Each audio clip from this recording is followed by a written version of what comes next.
Professor, você não pode mais usar o quadro branco em sala de aula, ou o quadro negro. Mas calma, não é que a gente vai arrancar o quadro da sala de aula e deixar de usá-lo. Não é sobre o quadro, mas é sobre o que você faz com ele em sala de aula, sobre o tempo que você dedica usando só esse quadro em sala de aula, esse quadro branco ou esse quadro negro que é verde, né? Vejam só, muito se tem discutido sobre a gestão do tempo em sala de aula, sobre estratégias para atrair a atenção dos estudantes. Afinal de contas, nós estamos lidando com um público de estudantes que são de uma outra geração.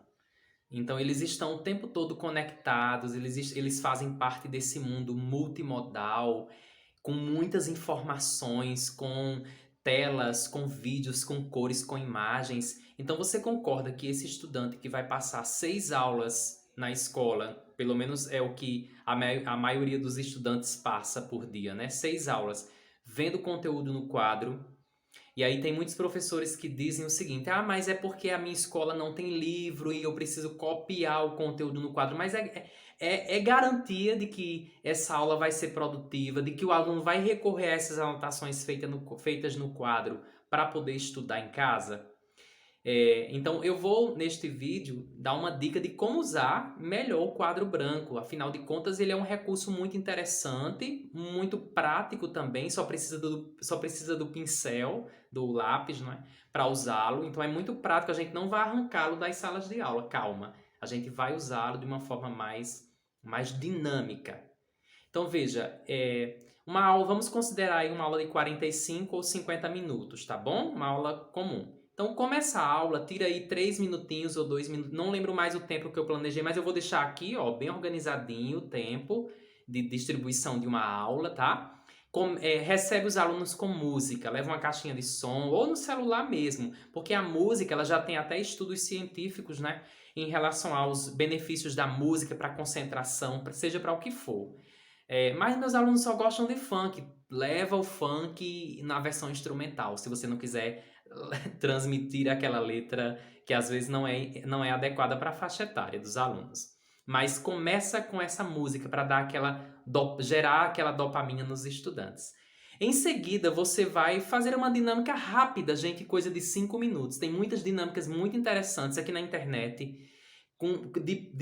que você vai gastar, investir, eu chamo de investir apenas alguns minutinhos. Ah, mas eu não tenho tempo para preparar essas dinâmicas. Faz o seguinte, já ensaia aí o protagonismo do aluno, escolhe um aluno, um representante, para ficar responsável por essa dinâmica. Então, olha, semana que vem, fulano de tal vai ser o responsável pela dinâmica da nossa sala, tá bom? Eles vão adorar pesquisar, atuarem nessa função. Em seguida, Daniel, já foram embora 8 minutos, gente, calma. Esses 8 minutos que você perdeu, tô colocando bastante aspas aqui nesse perdeu, porque não é perda de tempo.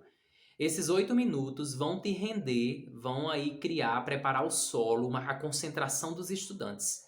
Ninguém começa, oi gente, bom dia, vamos começar a ver o conteúdo e já despacha o conteúdo na sala de aula. Isso não é adequado porque os estudantes precisam de toda essa preparação, criar o clima. Se puder relacionar essa dinâmica ao conteúdo, melhor ainda. Aí vamos para o terceiro momento, que é o quê? É um desafio. Esse desafio, ele já está relacionado diretamente ao conteúdo que vai ser visto em sala de aula, ao objeto de estudo que você está trabalhando com seus alunos. Um desafio também muito rápido, pode ser até em duplas, em trios, em grupo.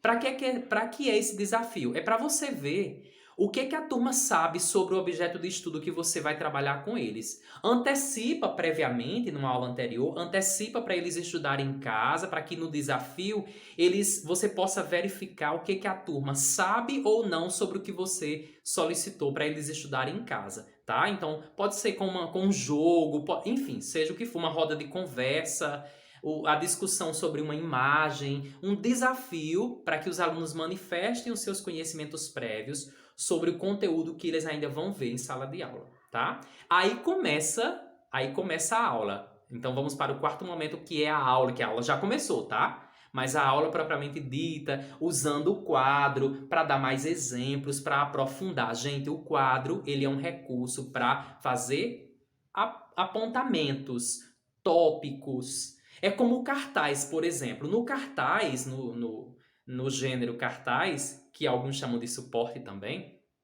mas essa é outra discussão, a gente não coloca todas as informações, a gente coloca o essencial no cartaz. Uma imagem, algumas frases, tá? Então, eu encaro o quadro branco ou o quadro negro como esse cartaz, no qual a gente insere as informações principais, apontamentos, mapas conceituais que a gente está fazendo lá no momento da aula, no momento de discussão, para dar um exemplo. Então, é assim que a gente usa o quadro, quando a gente está aprofundando o conteúdo com o aluno. Então, a gente tirou aí 20 minutos, mais ou menos, para aprofundar o conteúdo. Daniel, só 20 minutos de uma aula de 45? Vê, gente, é melhor. Tem um autor que eu não lembro mais o nome que diz o seguinte: é melhor uma cabeça bem feita do que uma cabeça bem cheia.